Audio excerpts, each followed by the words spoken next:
कहानी की शुरुआत दो सगे भाई बहन से शुरू होती है। बहन का नाम वीना जबकि उसके छोटे भाई का नाम नॉर्मन था। वीना की 1 महीने बाद शादी होने वाली थी और उसने अभी से उसकी तैयारियां शुरू कर दी थीं। नॉर्मन स्कूल में पढ़ता था। उसकी लवर का नाम मारिया था। वीना और नॉर्मन भले ही भाई बहन थे लेकिन दोनों गहरे दोस्तों की तरह रहते थे और एक दूसरे को हर बात बताते थे। ऐसे ही एक दिन दोनों भाई बहन शॉपिंग करने बाजार जा रहे थे। रास्ते में जब लाल बत्ती होती है तो नॉर्मन गाड़ी रोकता है और तभी कोई उसे गन दिखाकर गाड़ी के दरवाजे खोलने को कहता है। दरवाजे खुलते ही दो बंदे गाड़ी में बैठते हैं। एक बंदे के हाथ में अभी भी गन थी और नॉर्मन उसके बताए रास्ते पर गाड़ी चलाने लगा था। थोड़ी देर बाद दोनों बंदे पहले उनसे मोबाइल लेते हैं और फिर उन्हें गाड़ी से उतारकर गाड़ी की डिग्गी में बंद कर देते हैं। इसके बाद दोनों बदमाश गाड़ी लेकर एक तरफ बढ़ने लगते हैं। जल्दी ही नॉर्मन की गाड़ी को एक लाल घर में लाया जाता है। घर में आते ही दोनों भाई बहन को गाड़ी से उतारा जाता है। दोनों की आंखों पर काली पट्टी बंधी हुई थी। देखते ही देखते दोनों को एक कमरे में लाया जाता है और फिर उनसे सारा सामान निकलवा लिया जाता है। सारा सामान निकलवाने के बाद दोनों को एक खास कमरे में लाया गया। इस कमरे में एक बेड और एक कैमरा था। बदमाशों के बॉस का नाम विलियम था और वो भी इसी कमरे में था। विलियम दोनों भाई बहन से कहता है कि मेरे आदमी काफी समय से तुम दोनों पर नजर रखे हुए थे। मैं तुम जैसे जवानों की वीडियोस बनाकर बेचता हूँ। अब तुम दोनों एक दूसरे के साथ अपनी प्यास मिटाओ ताकि मैं तुम दोनों की वीडियो बना सकूं। अगर तुम दोनों ने मेरी बात नहीं मानी तो मैं तुम दोनों को मार दूंगा। दोनों भाई बहन जब कुछ नहीं कहते तो विलियम के कहने पर नॉर्मन को बेड पर लिटा दिया जाता है। अब एक बदमाश ने उसके सिर पर गन रख दी।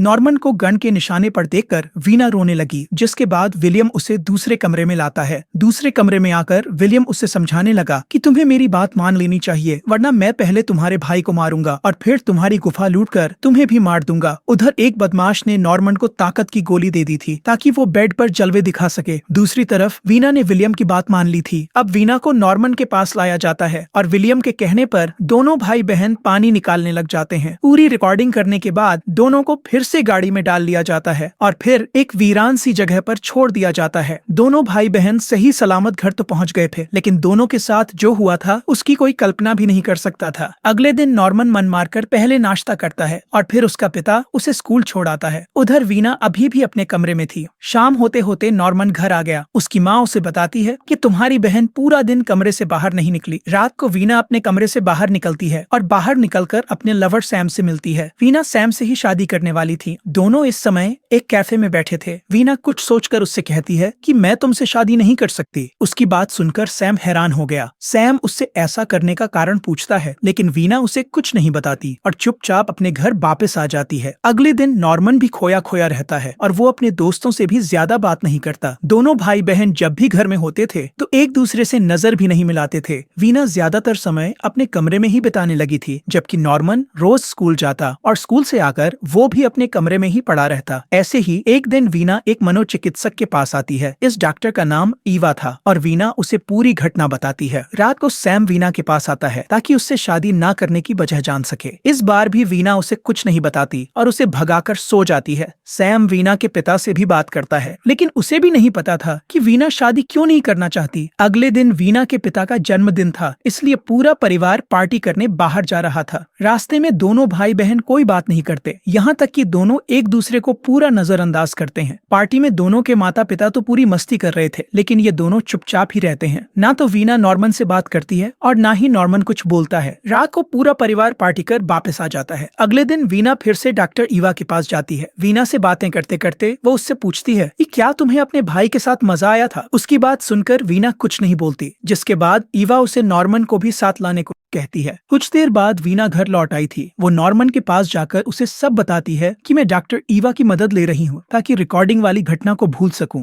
ईवा तुमसे भी बात करना चाहती है ताकि वो तुम्हारी भी मदद कर सके। अगली सुबह जब नॉर्मन स्कूल जाने लगा तो वीना उसे याद करवाती है कि आज हमें डॉक्टर ईवा के पास जाना है। नॉर्मन उसकी बात का जवाब नहीं देता और चुपचाप आगे बढ़ने लगता है। वो आज स्कूल नहीं जाना चाहता था इसलिए वो सीधा थिएटर में आकर एक मूवी देखने लगता है। वीना में धीरे धीरे सुधार हो रहा था जबकि नॉर्मन की हालत वैसे की वैसी ही थी। कुछ दिनों बाद दोनों भाई बहन डॉक्टर ईवा के क्लिनिक में थे। ईवा इधर उधर की बातें करने के बाद नॉर्मन से पूछती है कि क्या तुम्हें वीना के साथ मजा आया था। उसकी बात सुनकर नॉर्मन बाहर चला जाता है, जिसके बाद ईवा भी बाहर आ जाती है। बाहर नॉर्मन उसे बताता है कि मुझे वीना के साथ मजा आया था। थोड़ी देर बाद दोनों भाई बहन जाने के लिए तैयार थे। ईवा ने वीना को बता दिया था कि नॉर्मन को उसके साथ मजा आया था। रास्ते में दोनों साधारण बातें ही करते हैं। ईवा से बात करने के बाद नॉर्मन की हालत में भी काफी सुधार हो गया था, जल्दी ही दोनों अपने घर पहुंच जाते हैं और फिर अपने अपने कमरे में सो जाते हैं। कुछ दिनों बाद वीना की हालत बिल्कुल ठीक हो गई, जिसके बाद वो सैम से सगाई कर लेती है। नॉर्मन उसकी सगाई से बिल्कुल भी खुश नहीं था, क्योंकि वो मन ही मन वीना को चाहने लगा था। ईवा ने वीना को ठीक किया था और उसी ने उसे शादी के लिए तैयार किया था। अगले दिन नॉर्मन ईवा से मिलने उसके क्लिनिक जाता है, लेकिन ईवा 2 दिनों के लिए बाहर गई हुई थी। वीना की सगाई के कारण नॉर्मन का दिमाग खराब हो गया था और वो मन ही मन सैम से नफरत करने लगा था। रात को वीना नॉर्मन के पास आती है। वो उससे कहती है कि मैं जानती हूँ कि तुम्हें मेरे साथ मजा आया था, लेकिन ये सब ठीक नहीं है और ना ही ये दोबारा हो सकता है। इतना कहकर वो जब जाने लगी तो नॉर्मन उससे पूछता है कि क्या तुम्हें मजा आया था। इस पर वीना कहती है कि तुम्हें ऐसी बातें नहीं करनी चाहिए, और इतना कहकर वो वहाँ से चली जाती है। देर रात को नॉर्मन वीना के कमरे में जाता है और उसकी गुफा में जबरदस्ती धमाके करता है। अगली सुबह वीना काफी परेशान थी, जबकि साला नॉर्मन आराम से सो रहा था। वीना पूरा दिन सोचती है कि वो आगे क्या करे, और काफी सोचने के बाद वो सीधा सैम के पास पहुंच जाती है। वो जल्द से जल्द सैम से शादी करना चाहती थी, ताकि अपने बाप का घर छोड़कर सैम के साथ रहने लगे। उधर नॉर्मन भी कई दिनों से गुमसुम सा रहता था, जिस कारण उसकी माँ उससे बात करने की कोशिश करती है। उसके कई बार पूछने पर भी नॉर्मन उसे कुछ नहीं बताता। सगाई के बाद वीना की शादी की तैयारी शुरू हो गई, जिस कारण नॉर्मन ज्यादा परेशान रहने लगा। 2 दिनों बाद ही वीना की शादी हो रही थी और उसकी शादी से नॉर्मन काफी उदास था। शादी में सभी लोग नाच गा रहे थे, लेकिन नॉर्मन अकेला ही घूम रहा था। इसी बीच सैम बाथरूम में आता है और नॉर्मन चाकू उठाकर उसके पीछे पीछे आ जाता है। वो साला उसे मारना चाहता था, लेकिन मारने की हिम्मत नहीं कर पाता। इसके बाद नॉर्मन एक गिलास में दारू डलवाता है। फिर वो बाथरूम में आकर अपने हाथ का इस्तेमाल करता है और दारू में अपनी लस्सी डाल देता है। इसके बाद वो सैम के पास जाकर उसे वही दारू पीने को देता है जिसमें उसने अपनी लस्सी डाली थी। सैम को कुछ नहीं पता था कि दारू में क्या है, इसलिए वो चुपचाप उसे पी लेता है। सुबह होते होते वीना की शादी पूरी हो गई, जिसके बाद वो अपने परिवार से विदा लेने लगी। नॉर्मन पहले सैम से विदा लेता है और फिर वीना को जोर से गले लगाता है। वो वीना को विदा नहीं करना चाहता था। वीना किसी तरह उसे अपने से अलग करती है और फिर सैम के साथ चली जाती है। नॉर्मन को वीना से प्यार हो गया था, लेकिन वीना सैम से शादी कर उसके साथ चली गई थी। नॉर्मन को वीना के साथ मजा आया था, ये तो उसने माना था, मगर वीना को भी उसके साथ मजा आया था, और ये बात वीना ने कभी नहीं मानी थी। वो समाज के नियम नहीं तोड़ना चाहती थी। वो भी नॉर्मन से प्यार करने लगी थी। उसने सोचा कि इससे पहले कि वो बहक जाए, वो जल्दी जल्दी सैम से शादी कर लेती है, ताकि अपने भाई से दूर चली जाए। विलियम ने जो वीडियो बनाई थी, उसका आज तक पता नहीं चला कि उसके साथ क्या हुआ। वो वीडियो ना तो बाजार में आई और ना ही इंटरनेट पर आई। वैसे ये पूरी कहानी एक सच्ची घटना पर आधारित है, जो कई सालों बाद लोगों को पता चली थी। इसी के साथ इस कहानी का यही अंत हो जाता है। हमारी वीडियो देखने के लिए बहुत बहुत धन्यवाद। अगर आप ऐसी ही वीडियोस के दीवाने हैं तो प्लीज मेरे चैनल को जरूर सब्सक्राइब करें। मिलते हैं अगली वीडियो में, तब तक के लिए नमस्कार।